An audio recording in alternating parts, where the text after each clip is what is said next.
Sir ఒక్క నిమిషం వినండి. నాకు పంపించారని తెలిసింది, నేను బయట పెడితే మా పార్టీలో ఉన్న ఎమ్మెల్యేలు కూడా ఎవరికైనా పంపించారేమో, లేదంటే పక్క పార్టీలో ఉన్న వాళ్ళకి ఆమెకు తెలిసిన వాళ్ళకి ఇంకెవరికైనా పంపించారేమో. అది వాళ్ళు బయట పెట్టారు.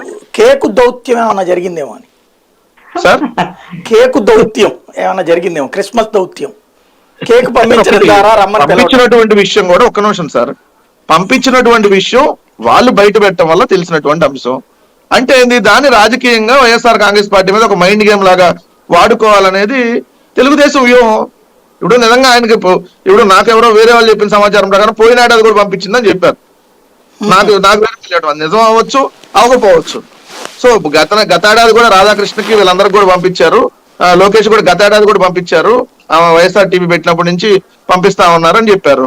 అది నిజమా కాదా అనేది వాళ్ళు బయట పెట్టలేదు కదా పోయినసారి, మనకు తెలియదు. ఇప్పుడు బయట పెట్టారు కాబట్టి ఇప్పుడు పంపించారన్న విషయం తెలిసింది.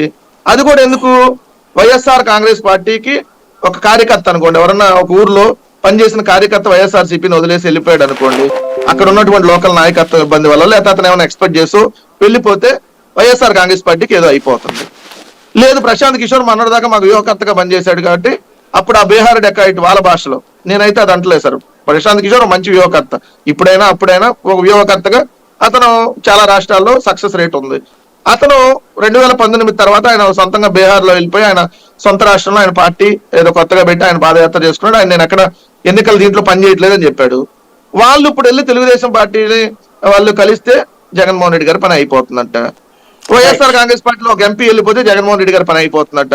వైఎస్ఆర్ కాంగ్రెస్ పార్టీలో 4 ఎమ్మెల్యేలు వెళ్తే జగన్మోహన్ రెడ్డి గారి పని అయిపోయినట్ట. మీరు అన్నట్టుగా రేపొద్దున ఇండియా కూటమిలోనే షర్మిల గారు లేదా ఇంకొకళ్ళు లేదా వీళ్ళందరూ కలిపి గుంపుగా వచ్చారనుకోండి, జగన్మోహన్ రెడ్డి గారి పని అయిపోద్దా? అరే మేము 67 సీట్లలో 23 మంది మా పార్టీ నుంచి వెళ్ళిపోతేనే వైఎస్ఆర్ కాంగ్రెస్ పార్టీ పని ఏం కాల.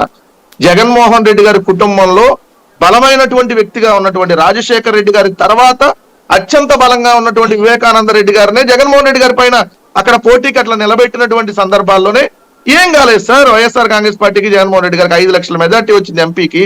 ఎమ్మెల్యేగా విజయమ్మ గారు, ఎంపీగా జగన్మోహన్ రెడ్డి గారు. అంటే వివేకానంద రెడ్డి గారు ఆ రోజు చాలా పవర్ఫుల్ కదా. రాజశేఖర రెడ్డి గారి తర్వాత మొత్తం ఆయనే కదా, కడుపు మొత్తం చూసుకునేది ఆయనే.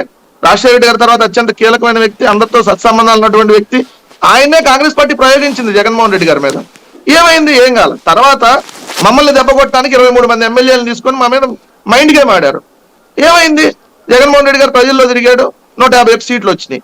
సో ఇప్పుడు కూడా మా పార్టీలో ఇప్పుడు రేపు కొంతమందికి సీట్లు ఇవ్వటల్లా, ఒకళ్ళు 2 4 10 మంది వెళ్ళిపోయారు అనుకోండి, ఏమవుతుంది సార్ వైఎస్ఆర్ కాంగ్రెస్ పార్టీకి? ఆ 10 మంది ప్లేస్ లో ఇంకో 100 మంది రెడీగా ఉన్నారు ఏదైతే మాకు సీట్ కాంపిటీషన్ లో. సో మాకు వచ్చినటువంటి నష్టం ఏముంది? సో ఒకటేందంటే వైఎస్ఆర్ కాంగ్రెస్ పార్టీని మానసికంగా దెబ్బ కొట్టాలి. జగన్మోహన్ రెడ్డి గారిని జగన్మోహన్ రెడ్డి గారి చుట్టుపక్కల ఉండే వాళ్ళందరూ వెళ్ళిపోతున్నారు, తల్లి చెల్లి వ్యూహకర్త లేదంటే ఎంపీలు లేదంటే ఎమ్మెల్యేలు లేదంటే ఇంకెవరన్నా వాళ్ళు వెళ్ళిపోతున్నారని ఒక మైండ్ గేమ్ ఆడి ఏదైతే కొంత ఏదైనా ఓటింగ్ చేయాల్సినటువంటి ప్రయత్నం వైఎస్ఆర్ కాంగ్రెస్ పార్టీకి వ్యతిరేకంగా తెలుగుదేశం వాళ్ళకి సంబంధించినటువంటి మీడియా చేస్తున్నటువంటిది తప్ప అంతకుమించి ఏం లేదు. షర్మిల గారు ఇక్కడ పోటీ చేస్తారా, అక్కడే ఉంటారా, సంబంధించినటువంటి నిర్ణయాలు ఆమె తీసుకుంటారు. వైఎస్ఆర్ కాంగ్రెస్ పార్టీకి షర్మిల గారికి సంబంధం లేదు. బట్ రాజశేఖర రెడ్డి గారి కుమార్తెగా, జగన్మోహన్ రెడ్డి గారి చెల్లెలుగా ఎప్పుడు మాత్రం చెల్లెలుగానే అంతవరకే ఉన్నారు. అది ఫ్యామిలీకి సంబంధించినటువంటి అంశం. పొలిటికల్ గా అయితే నథింగ్. వైఎస్ఆర్ సిపికి షర్మిల గారికి ఎటువంటి సంబంధం లేదు. రైట్. ఇక్కడ పార్థసారథి గారు మెయిన్ పాయింట్